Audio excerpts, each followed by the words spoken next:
Good to see you, Michael. Welcome. Thanks for coming on the show. No, thanks for having me. Awesome, mate. Hey, tell us exactly how you got into tech, what landed you as a CEO of Tradify. Yeah, I'll give you the abridged version. It's been quite a few years, but I actually got a degree in politics. And then probably like many people that don't know at that age what you want to do, I ended up finding an ad in the Guardian newspaper and ended up getting a sales job at a publisher. And I actually thought it'd be a really good way to potentially get into journalism. And what I realized very quickly was that journalism didn't pay very well when you're starting from scratch, right? So there was a few years where I'd have to go and work for the Watford Observer or a sort of local newspaper. And I hadn't really worked hard on that at university. So I fell into this sales role and kind of went from there. I was in media sales for a few years, probably up until about 1999. The internet thing had started to kick off. There was quite a lot of investment money going into startups. It seemed really exciting. I've always been interested in new stuff. And technology. And so I don't think I necessarily had this vision of this internet thing is going to be huge, but it just seemed really exciting. And so in 2000, I joined Microsoft. They had, hopefully you're both old enough to remember MSN. And yeah, they had this sort of online business called MSN, super early. Internet advertising was less than 1% of ad spend, way lower than that actually at that point in time. So I jumped into their commercial team to help build out what became a really big advertising monolith actually in the early days of online advertising.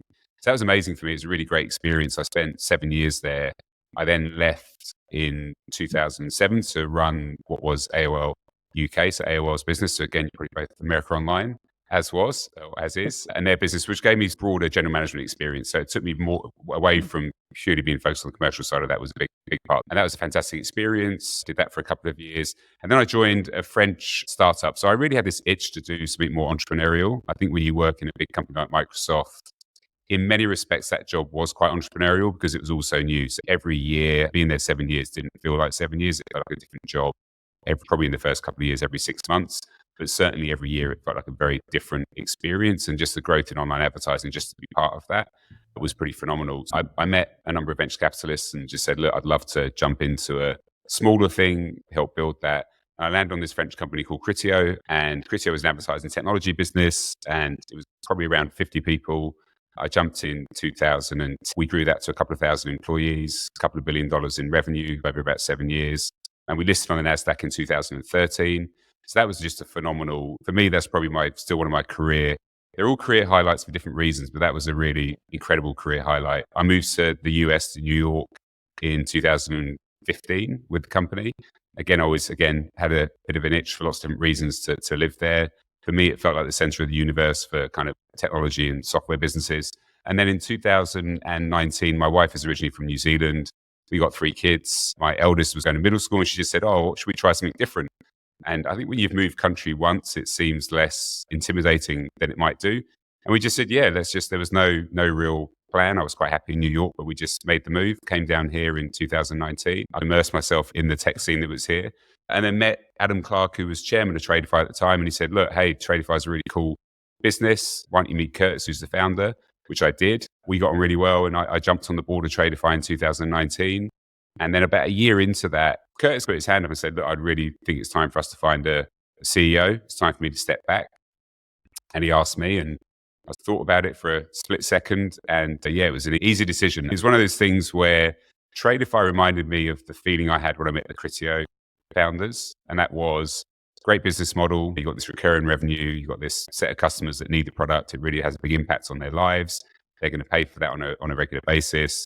Really good team. The team, I think, was important to me. I could see there was a good team. I'd helped hire the then CMO, now CRO, into the business. So I knew she was really strong and a great operator. And the market, just the size of the TAM and the fact that we were still really early, really excited me. And actually, I think from New Zealand, it's harder to do certain businesses. But for me, I think selling to small businesses from here felt easier. It didn't matter where you are in the world, you could do that. And so all those sort of boxes were ticked and it made it very easy for me to jump in as CEO. And then, here we are, almost 4 years later. Yeah. Pretty awesome. Thanks for letting us in, mate. I've got a bunch of questions, and I'm sure Sean does too, on your current role. But before we go there, can you give us a highlight, just one, from your time at Microsoft, Critio? What was the main thing that you took away from those places? That's a great question. I think Microsoft for me was I got to work. It's a big Microsoft's a really big company, and I think I just got to work with some incredible operators, which I probably didn't appreciate as much as I do now. So some of the things I just naturally do, I realized I learned from the machine that was Microsoft in terms of how they do metrics, how they look at numbers, how they drive performance, management, all those things that are embedded, some of which I probably had some level of frustration with occasionally because I felt they made us move slower than we could have done. But I look back and I just think there was incredible people I worked with. And it was a magical time, really, to be in the internet space at that point. So for me, it was a people thing. I met some incredible operators that I'm still very much in touch with and watch their careers keep going. So that was amazing. Critio for me was just ambition. It's probably the word I would pick. I think the one thing, French company, doing really well in Europe, very dedicated to being the global leader. And that was obvious when I met the founders on day one. This is going to be a really big business. And they were convinced of that. They brought in great people, executed against that mission and never really lost sight of that. So that ambition, I think, is really important. I think you see that a lot in really strong founders that really believe they've got a fantastic product and it can be global. So that was that. And then did you say Tradify as well? No, not Tradify yet. You didn't? Oh, good. We'll come to Tradify. Mate, you've been in big hubs, London, New York, as you said, like the world revolves around you. Coming to New Zealand, what's the biggest takeaway? What is the number one thing that you can really work here? Opportunistic. Secondly, the challenge. Yeah, opportunity is a bit what I touched on. New Zealand is a country of smaller businesses because of the nature of the size of the economy and the population, all those things. Innately, it's not been surprising that a company like Xero came out of New Zealand because I think there is a really good understanding of the challenges that small businesses face because you're surrounded by them. So I think the opportunity is that there are lots of software businesses that go after that segment. They really have a deep understanding of what that looks like and what it means. And because those businesses, if they want to be successful, have to go global from the get-go. It becomes a bit of a cliche, everyone says it, but it's true. You've got no choice, right? You can go local to begin with and grow a decent business, but it's never going to be a huge business if it's software. So I think having that deep understanding of a segment and then looking at where there are homogenous groups that, like trades companies, for example, exist in other parts of the world, I think is a really big opportunity. I still think that's the thing that New Zealand going after kind of niche vertical software plays against that segment, I think is super powerful. So that's one opportunity. Challenge, I think, is just you're at the bottom of the planet. There are some, I think you can talk around that, but it does make it harder than if you're in a New York or a London from a time zone perspective. If a big part of your market's in Europe, US is easier, but Europe certainly, I think it does make it challenging. I go back to the UK reasonably regularly, but it's not a 1 week, it's not a leave on a Monday, come back on a Friday type of trip, but you could do that. It wouldn't be very good for you. But yeah, I think that's a challenge. And you just have to think about how you set the company up and how you make sure you've got a really strong culture so you can manage that effectively. A lot of the people we spend time with are founders, and you're in that unique position where you've worked with a couple of different founders now and then become the CEO of their company. So when you look at that, like, where do you see that distinction occur? Like, where do you see a founder being really strong, or when do you think it's a good time for them to be starting to look for someone like yourself to come in and help continue the scale of that business? Yeah, it's a good question. It's probably not as binary. It's hard to give a binary answer because I think there are founders who are great CEOs who stay as a CEO, right? And there's lots of very famous examples of that. So that it isn't always the case that a founder needs to look for a CEO. I think the strongest founders I've seen have been ones that recognize they have weaknesses and they treat it like a sports team. So they look at the field and they say, I'm an amazing goalkeeper, but I need a striker. That's not my strength. I'm going to go and find the best striker in the world. I think where founders tend to go wrong, the ones that don't execute that very effectively, is they bring in very junior people because they don't want to be intimidated by someone that maybe has a strength they don't have. And then they build this team of junior people. And that will get you so far. But I think the strongest founders I've seen have been the ones that just assemble great teams and recognize that. I think you see that in any great company in our space. If you look at their bench, they've brought in this incredible talent that fills gaps they've got or builds on the strength they might even have. For me, that's the sort of difference. And it might be that one day that is the CEO. And ideally, I think a founder needs to recommend. Curtis put his hand up, not because he's got weaknesses necessarily. He just decided it was the right time to bring someone like me in. And I think that conversation was easier because he knew the strengths I brought that were different to the strengths that he had. So, yeah. Michael, I've always been curious. So when you do then make that transition, for someone like you then coming into an established business, established loosely, right? What does the first 100 days look like? What are your priorities? How are you looking at things? Ideally, the number one thing I always think about, and I say this even to all new employees or people taking new jobs, you want to have a measurable impact. That at the end of that period, you can say, I came in, I made this change or did something, and this was the output at the end of that 100 days. I almost feel like it's the most important part of your journey, actually. So I get very frustrated when we have new employees and you talk to their manager and the manager says, oh, they've only been on board for 3 months. I'm like, what? What do you mean they've only 3 months? There's a lot you can do, and maybe some of the things So I want to have a measurable one thing. At the end of that period of time, I can say, yeah, I did that, I made that change, and this is what that resulted in. So that's probably the key thing. And the other thing is just having a really good handle on the culture and building trust and credibility. Also in that 100 days, they're probably the two most. If I can do those two things at the end of the period, that's really important. As pre that period, have a great understanding of the business, which I think is partly what builds that credibility, because the current team, rightly or wrongly, sometimes will judge new people by their level of understanding of the business. I think I had an unfair advantage that I was on the board, so I knew the metrics. There's always still stuff you don't know, but I had a pretty good handle on where Tradify was and what it could do. And I think as a board member, probably brought a little bit of credibility with the current teams. That probably made that easier. You made some pretty good points there. I've seen lots of people, especially in the smaller founders, shift across thing. They come in and their measurable impact is, well, I brought 3 of my friends in, or I sacked a couple of people, or I redid this. But there's no second part of that discussion. And the output was X, right? I've made changes for the sake of changes. The important part is, and the output is this. We are now growing faster. We have now rebuilt how we're doing this, and the expectation is this. And I think that's a super important part. When you come in, it can't just be making changes for the sake of changes. You actually got to be able to have an output for that said change. And I know even I've made that mistake when I took over years and years ago.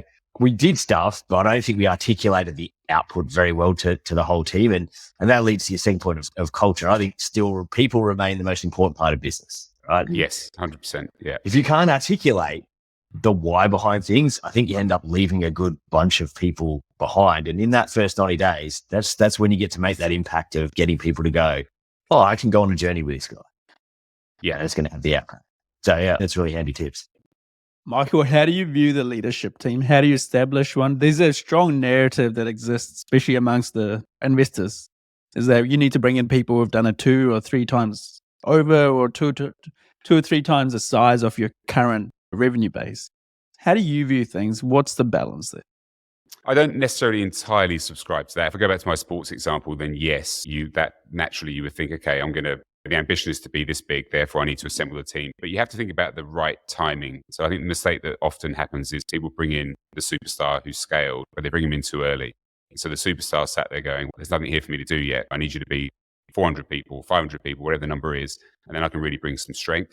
So I'm a big believer in promotion from within if you can do that. And I think if you can find those superstars to get the culture, understand the product, and can grow with the company, that's phenomenal. And I think you usually get a mix of the two, right? I think what I've generally seen is you usually get a mix where you've got some people internally who are just phenomenal, fantastic, they grow with the company. And then you get other people that scale to a point and you realize they've reached their kind of upper limit. And then you go out and find that superstar who's going to take you to the next levels. I think I'm always thinking about that. I'm always thinking about where we're going to be in 2 years and what's the team going to need to look like. And have I got the right current team? Can they grow with us? And if they can't, what does that look like? Who could that person be? Where would they be based? All those types of questions. So I do think it's a mixture usually of the two in my mind. And in an ideal world, if you can find someone internally that can scale with the company, that's the best outcome. Yeah. Hey, the other thing you mentioned was that you got exposure to the domain of trades whilst you were on the board. So in many ways, you had a unfair advantage, as I like to call it. So if you're a CEO coming into directly from let's say, adjacent or outside type of a domain, what are the challenges you would have experienced? It's a hypothetical question, but what should one look out for? I think it's just there's the internal language that's used. So every company has its own sort of vernacular, which sometimes means different things in different companies. And so I think understanding that, it sounds really obvious, but understanding that vernacular. And so when they talk about metrics, you understand those metrics really inherently. And I think that's quite an easy thing to do quite quickly. I think the other thing is just to immerse yourself in the industry. You talked about 100 days, and I said there was a pre-100 days. For me, the pre-100 days is reading the board papers, reading all the metrics, figuring out if there's the long list of questions you might have on day one, and then spending time with board members and maybe even people in the trades. Find someone that uses the software That would probably be the thing that I would do, is try and speak to someone. So every time I have a tradesperson comes to my house, I will have a conversation. Now I'm having a conversation because I'm trying to sell to them. But if I'm not trying to sell to them, I'm having a conversation to understand, right, you're using the software. How do you use it? What does that mean for you? So I honestly believe if you're going to be a CEO, you need to spend the time before you can come on board, because you want to, back to my earlier point about impact, if you can fast track your exposure and fast track your sort of onboarding, then I think you'll be more successful and people will see you being credible. I think taking the team out for coffees before you even join and asking all those sort of sometimes stupid questions, that's the window you have to do that. And when you come on board, you're like, great, I have a reasonable understanding. There's still going to be things you don't know, but you've at least immersed yourself and taken the effort to really thoroughly understand that business. That's what I tend to do. And I'm lucky. I've done this for a long time now. And so I've got a Rolodex of people that might be in similar type of companies.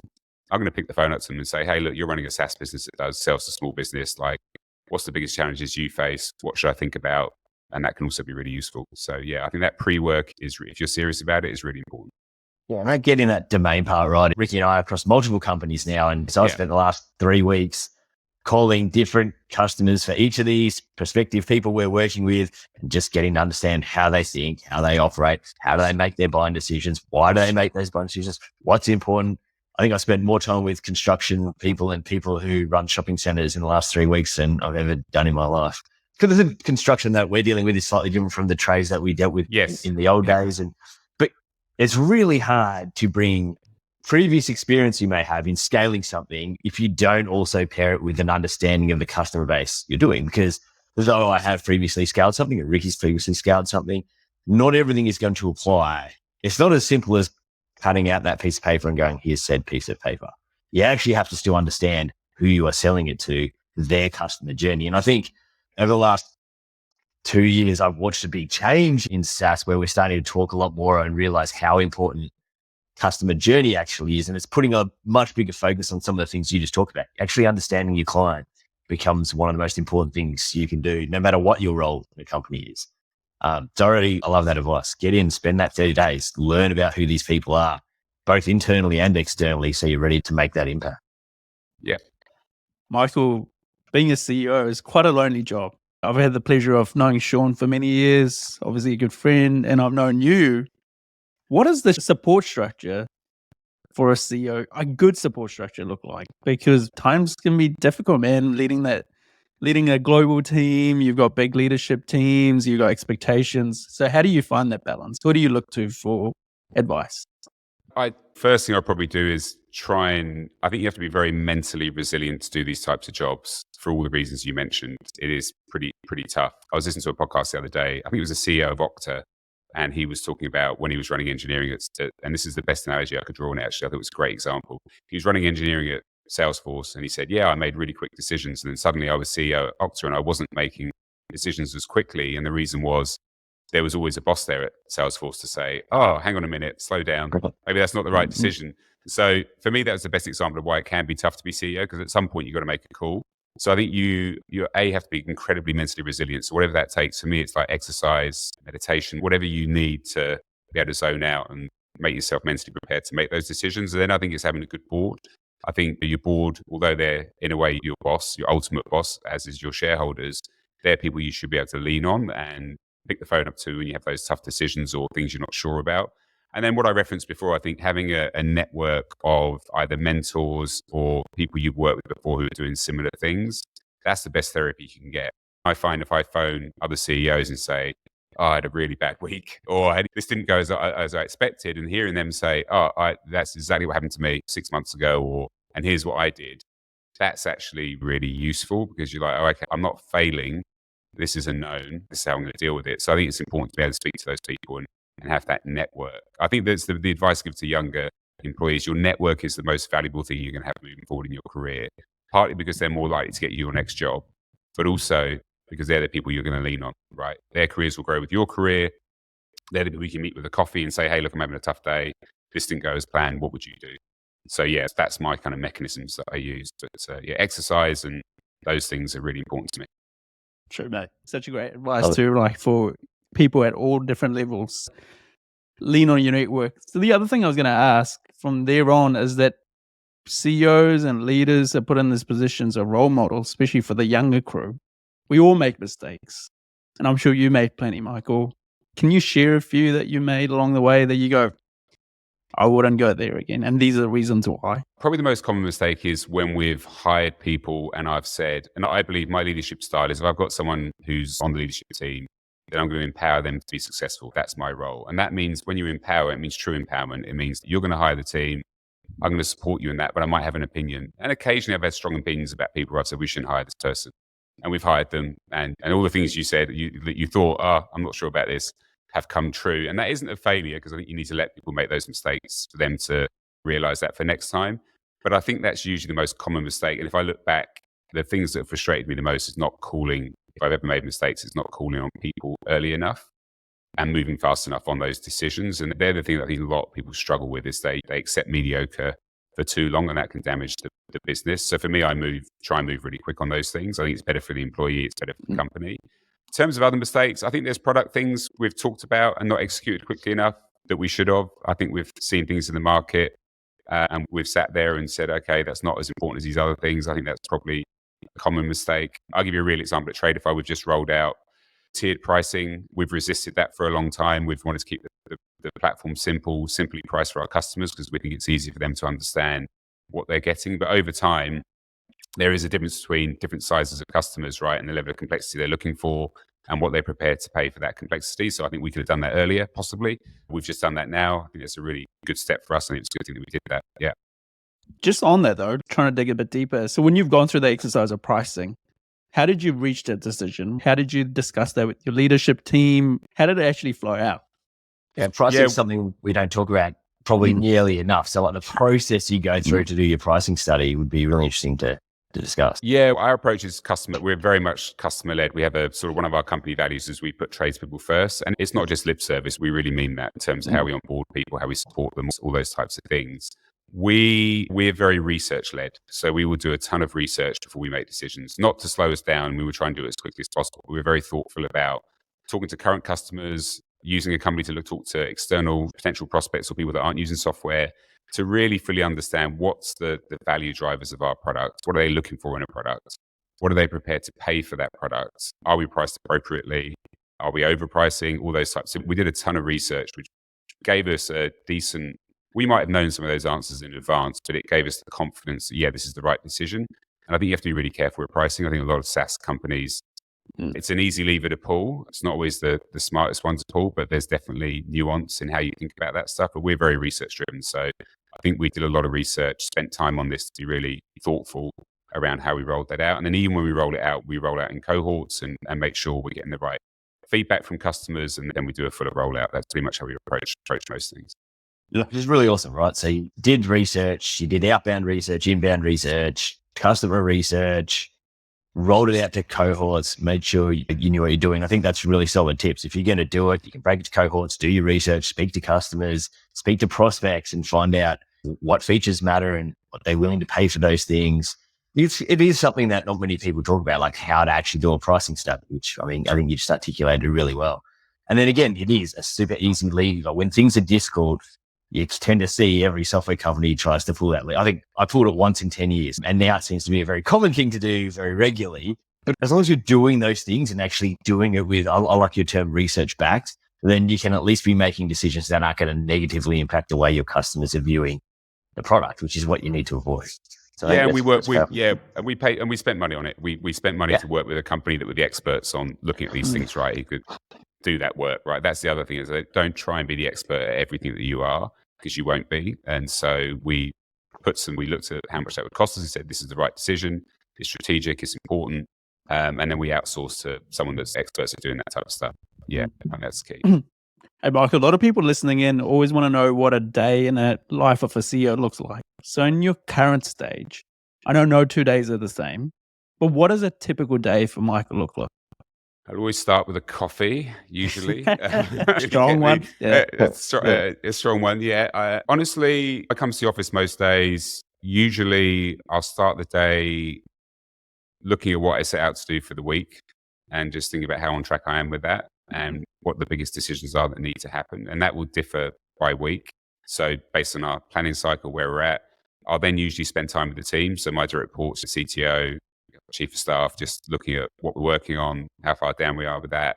I will try and dedicate every day. I'll try and dedicate a portion of the day. One of the big parts, I think, of a CEO job is to think further ahead. That is your role. I think I have a strong, good leadership team who are doing a great job of executing against the vision that we have today. I think what often happens is, certainly when you're smaller, it's harder, right? You are in the weeds, hands on the current business, but you're not thinking about the future business. So I try and spend time thinking about, okay, what's going to happen in the next 12 months, 24 months? What are we not doing that we should be doing? I will spend at least once a month rewriting our plan, right? Which sometimes is just for me to look at, did we execute against what we said we would? What needs to change? AI is a great example of that, right? I think I've been thinking about that stuff for a while, but if you're not thinking about it and actually pushing your teams to say, okay, what could we do? What could we do differently for our customers? Yes, that's probably it. But a lot of people time, not spending time with the teams and the people, having coffees with people in other parts of the organization just to understand how they're feeling about the company and the culture. Yeah, it varies by day, but that's probably a common day. Yeah. Nice. I appreciate that. Also, it's now budget planning session time. 2024 is around the corner. What are your predictions? How are you doing your budget planning? What does that look like for you for 2024? Yeah, so we have a funny, in New Zealand, the fiscal year runs April to end of March, but we'll do a number of things. One, we'll start with the kind of top down, what's the TAM, what's the size of the market, what's our penetration? I like to start there. Because that's quite sobering, right? When you look at your actual penetration and you realize the scale of the opportunity, it makes it easier to think about bigger numbers. Whereas if you do a bottoms up plan, you're always going to get to a smaller number. That's just the nature of the beast. And I think so. We start with the top down. Aspirationally, what could we do next year in terms of growing our share of this huge market that we're in?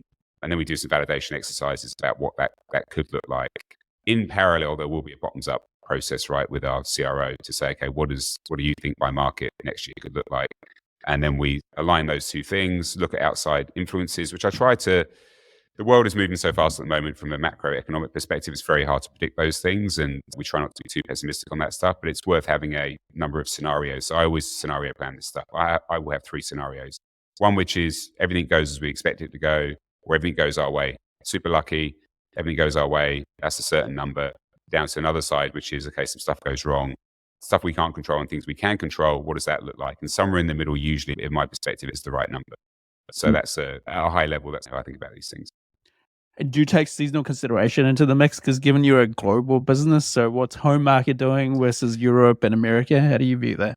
Yeah, it's very much market driven, right? So if you think about a direct analogy, but we're approaching the holiday season at the end of this year, that is a very different cadence in the UK, for example, than it is in New Zealand and Australia, right? So we know that in start of January, things are a lot quieter here, whereas the UK tends to bounce back a bit quicker, right? Post 1st, 2nd of Jan, people are going back to work.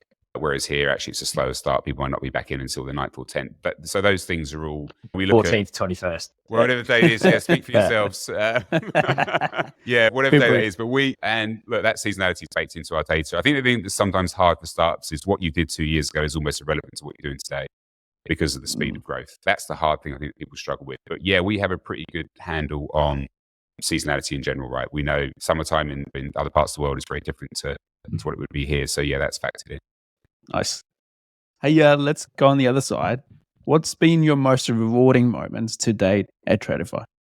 Oh, that's a great question. I think probably for me, the most rewarding thing I see, we're heavy users, everyone is of Slack, and we very much celebrate anniversaries of people that have been at Tradify, and the longer they've been here, obviously that's a pretty big deal to us. I think when I see those people post and reflect on where they were when we joined, and even if that was 4 or 5 years ago and where we are today, that always gives me a real sort of tinge of pride, both that they're still here as part of that journey and enthused and everything else, but also just to see for me, personal impact. And it's not just about me, it's the team as well. I very much want to make that point, but that's what kind of gets me out of bed is, am I making a difference in a company? And those reflections where you look back, I think it's very easy when you're running these businesses to think about next year, beat yourself up about the current month, and occasionally not stop and say, hey, look, just stop and say, remember what we were doing 2 years ago and where we are now? And remember what we said 2 years ago where we wanted to be and then where we are now. And I think sometimes for CEOs, founders, it's good to stop and do that, even when you're bored, to remind yourself, look, we're beating ourselves up about all the things that we're not doing, but let's remember about the achievements we've made. And so for me, that when I see those posts, it makes me stop and take a breath, which I'm not doing probably as often as I should. Yeah, and that's really gratifying to see that, yeah. Totally go a year out, still don't look back and go, look what I did. It is something CEOs and founders never do. And if you think about the thing that you really enjoy, to have people stay that long, you have to build a good culture?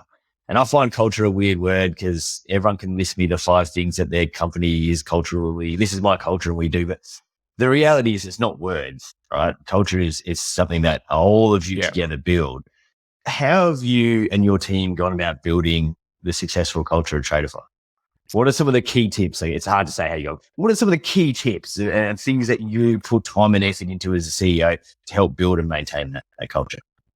The first thing I did, actually, we talked about the first 100 days. One of the things we didn't talk about, I probably should have mentioned this, but the first thing I did in the first 100 days was rewrite our company values. And when I say rewrite them, there was nothing wrong with the values, but what we did was we engaged the whole company. It was easier then. There was only sort of 30 people or something. And we went through an exercise to say, here's our current values.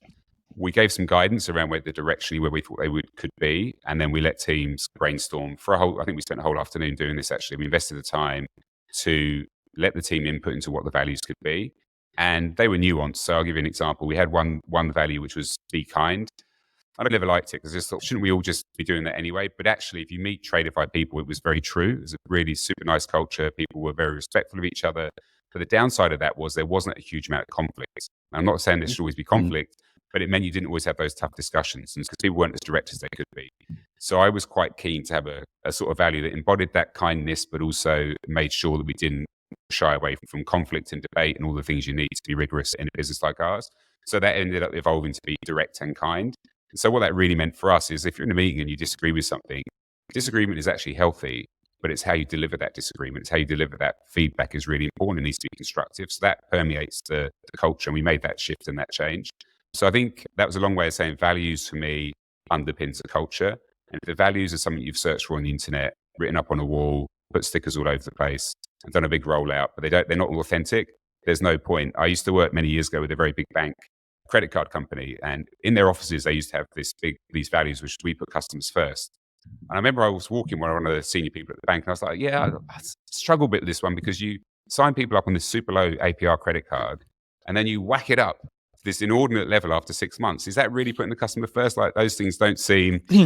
So no, I'm not criticizing the business strategy. I'm criticizing, like, is it really authentic? Would your customers feel like you were a customer first company? And so I think for me, having authentic values that the people you meet, if you met a Tradify person today and I walk you through our values, I would hope that you would say, yeah, that gels, it makes sense. That for me is the most important thing for culture is values driven. And then if you take it a step further, because like I remain a big believer that what you said, writing stuff on a wall means nothing. So if one of your values is be kind and be direct, when you're in meetings, do you lead with that same philosophy? So if you disagree with someone, are you pulling that sort of stuff out? Are you driving that kindness? Because I think every company does, at least now, most of them are trying to do culture by design and they're trying to do some of that sort of stuff. What I tend to see when I'm talking to people is they do that part. But then if you go and watch their actual interactions with people, the ones at the top generally don't always reflect what they're saying. Transparency is probably the best example. Almost all software companies have transparency or some sort of component of transparency in there. But when I talk and question them on it, that's not really an actual company value. It's a surface value, not a deep value.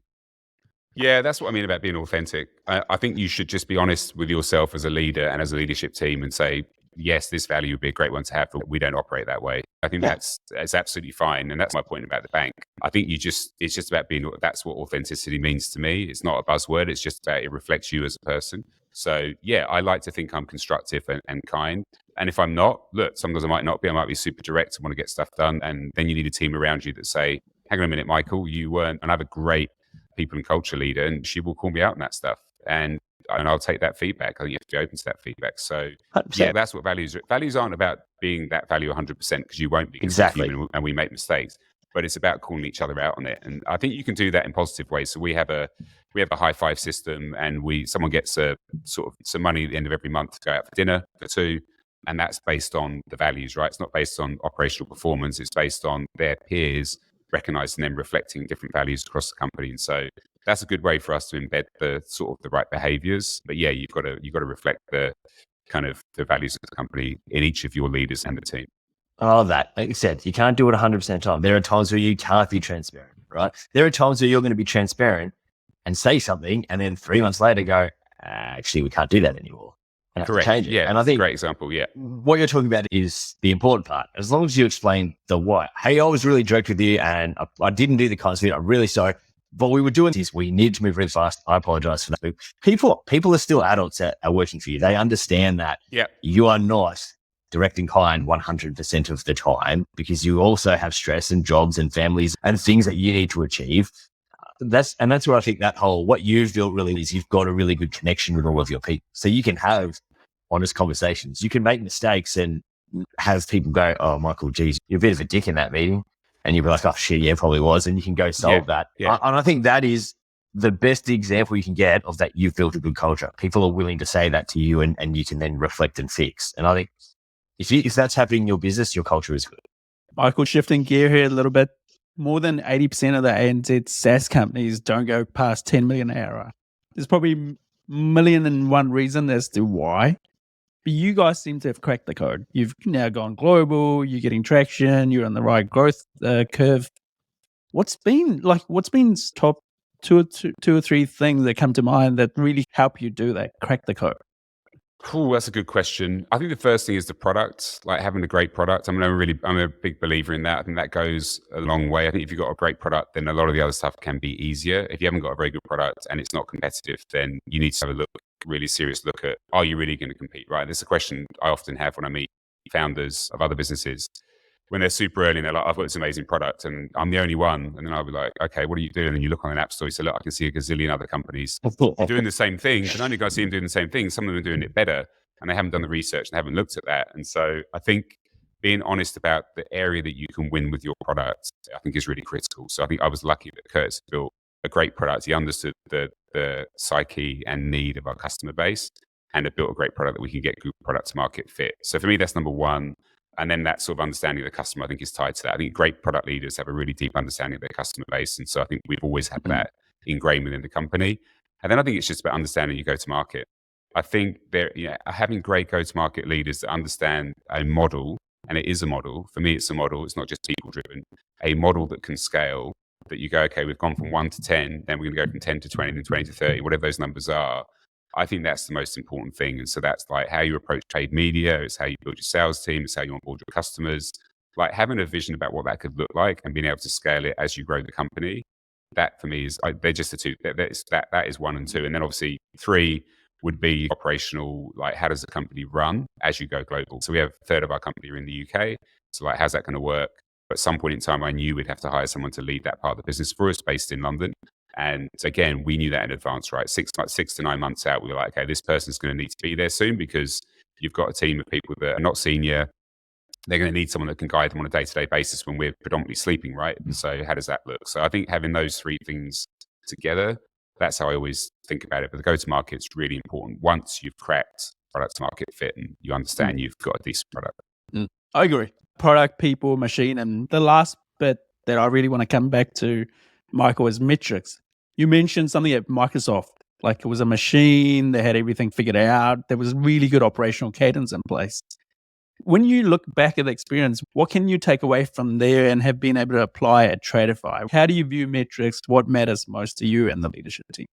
I think the part of the problem with SaaS companies in our business, and even as a board member coming in, is we are like inundated with a lot of metrics. There's a ton of metrics. And if you're not careful, and I see people sort of downloading all these SaaS scorecards, and it's like that, it's sort of pointless until you understand what I think of as the most important metrics to the business. The ones that you look at on a scorecard, and there's like green, red, and amber, and you look at it and you go, there's a lot of amber or there's a lot of red.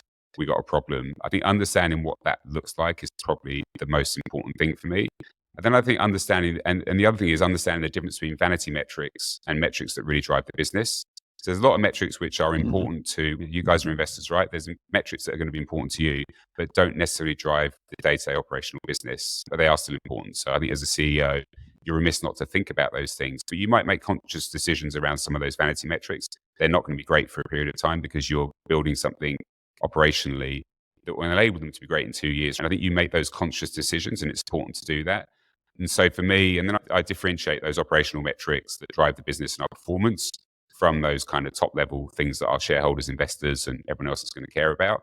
It's one that we talk about a lot, for example, is ENPS, right? So our sort of, the one I care about the most is there's a question that goes out from our kind of internal system, which is, would you recommend Tradify as a great place to work? And occasionally we get detractors, right? And that's someone that scores under, I think it's under 8. So we get into this big theological debate about, but some people in the team, a 7 is great. The justification. Yeah. You get this big, and then you get into a big debate about, is NPS worthless or not, right? Anyway, I don't have that debate. I treat it as, look, it's not great. If someone isn't like 10 out of 10 on the company they're currently employed by, that's a problem. And I really care about that stuff and dig into it. So there's metrics like that we look at, which I don't think we wouldn't obviously talk about those externally, but we do share them with our shareholders and with our board, and we're open about that. So yeah, there's things like that. And I think that does drive the business, right? Because if you have a bad ENPS, everything else you're worrying about is irrelevant, right? That's where you should start. That means your team aren't happy. There's something going on that you need to figure that out. Yeah, solid point, mate. What's next for Tradify and Michael? What does the next 12 months look like? I think it's honestly heads down, like keep executing. That's the key word for me, is we're executing well. We need to just keep doing that. I think we need to keep figuring out what's next for the product. And I think one of the things, AI is obviously a super buzzword, but what you need to be careful of is thinking about it from, again, your customer's perspective. What do they need and how would it be useful to them? Because they don't care about whether it's AI or not. They care about whether it makes their job easier, faster, saves them money, makes them more money. And they're the things we often wrestle with. But yeah, if I was going to pick one word, it'd be execution. Keep executing, keep growing the business, keep growing the team, do all the things that we're doing well, and fix things that we're not doing so well. There would be the two things I think about. Exciting, mate. All the best. And this has become my favorite question recently. I'm going to ask you the same. So when Michael does decide to hang up his boots or cleats, if you're listening in America, what do you want to be known for? Whew. I get everyone with this one. Probably that's a really tough question. Legacy, as you get older, legacy does become important to people. Yeah. I know that. I think the number one thing I care about is respect. That people respect me as an operator. That's the thing that is always. I don't expect everyone to like me. It'd be nice if they did, but if they respect me, that is the most important thing. I think I would be happy if it's people who knew me just said, yeah, he's a good operator. That's really meaningful to me. Yeah. It's nice. Is this got to be the one question we don't give anyone heads up on? You just drop it on like that. No, It's great. not on there. Because otherwise it would be rehearsed, right? It would be super prepared. I would have a much better answer. Yeah. A long spiel about legacy. I'd be like, oh, hang on. Everything start ready now. Yeah. I know. It was good. You're talking to two people who are actually in the same camp. We love operating, so that's what drives us. So that's great. Moving you to quick fire round, Michael. These are meant to be easy, but some find it rather difficult. I do not know why. Favorite sports team? Oh man, this is a tough one at the moment. So it's a team called Queen's Park Rangers who are on the verge of, they're not doing very relegation. well this season. They are on the verge of relegation. Yeah. When I was living in the UK, they were still in the Premiership. So QPR is my first team, always has been. It's a family thing, and it's near where I was born. And then Arsenal would be, when times are tough, you can have to. So you can choose it depending on who's doing well, right? Yeah, that's how it works. They're getting relegated on the verge of relegation. You can have a backup. So I like to watch. I like to watch the Premier League, and so I have to have a team that I would back, and it would be Arsenal. Not because they're currently top, but just Oh, nice. There's a theme here. My team sucks. Now who's on top? It's Arsenal. Exit. No, I'd still say QPR. QPR first. QPR. We go with QPR. Favorite music genre? What do you listen to? This is a long-winded answer. So I grew up really loving hip hop a very long time ago. Wait. There's a wait here. Yeah, you see, wait. I still love hip hop. So we're back in the day. I still do love hip hop. So I love new stuff. So I still do lean in. So I loved hip hop. Then I was probably a teenager when house music kicked off in the UK. So I leaned very heavily into that. Then drum and bass came out because that was a very UK driven thing, which I wasn't as keen on the first time around because I was probably a bit of a hip hop house snob. And then I grew up on people like LTJ Booker and all these other people that did stuff with drum and bass. That was like, oh, this is really unique. And even today, I still listen to some of the younger people that are now doing stuff that is harking back to those days, which I really find impressive. So that's probably, I major on electronic music, but at the same time, I went to a gig to see a band called Slow Dive. It's a shoegazy band. So I'm pretty broad. Yes. But you're going to claim it as hip hop, right? I get it. I should have picked it. No. It's become a theme. So we are aggregating data. We'll release the results probably sometime next year. In order for you to be successful in SaaS, you have to do two things. One is be a lover of hip hop. And the second one we're going to get to. So it'll depend. We'll wait for the answer for the second one. Before we get there, favorite place to visit? Where do you like to take your family? Probably, because of where we are now, it would be New York or London. They're a close tie. New York, London, maybe third Tokyo. I love those cities. I love the energy. Like the energy. Lights. When I get off the plane in those places and I just rock up in the city, I love just that energy and just reeks of opportunity. That's probably the phrase I would use. I really enjoy that. Ricky keeps letting people go with it, but I'm not going to. It's favorite place not places. Oh, I know. Well, there's a theme here. I've given you like 3 answers to every question. Have you not noticed that? That's what I said, man. Some find it tough. They can't. It's the way you're asking the question. It is. It is. How are you going to aggregate? How are you going to aggregate data? You're like, oh, he gets all of these things. All these the things. best thing about these recorded sessions is you can edit the fuck out of it, right? So just take out the things that aren't right. Okay, well, just give an answer. I would currently say London then, because it's home for me. There you go. Yeah. You say that, but you wait till the end and it comes up and it'll be Ricky's house. And you'll be like, I never said that. This is the other one, mate. This really just does define your career and your future. How do you like your peanut butter? Crunchy or smooth? Crunchy. I really, smooth is just, it's not, if you like peanuts, why are you averse to having a crunch of a peanut on your toast? 100%. 100%. No, I'm completely crunchy. Is that the wrong answer? Does that mean I'm going to That's the right answer. That's the right answer. That's 100% the right answer. We're with you. We just do not understand those people who go, I like it smooth. Go eat Nutella then. Like, why are you having peanut butter? Your legacy is safe, right? Everyone's going to talk about you as a good operator now because you did hip hop and peanut butter. That's peanut butter, that's good crunchy. Yeah, good. You're set. You're set. Awesome, mate. Thanks for coming on the show again. And thanks for sharing all your insights. Yeah, no, it's great to catch up. I appreciate it. See you both soon. Cheers.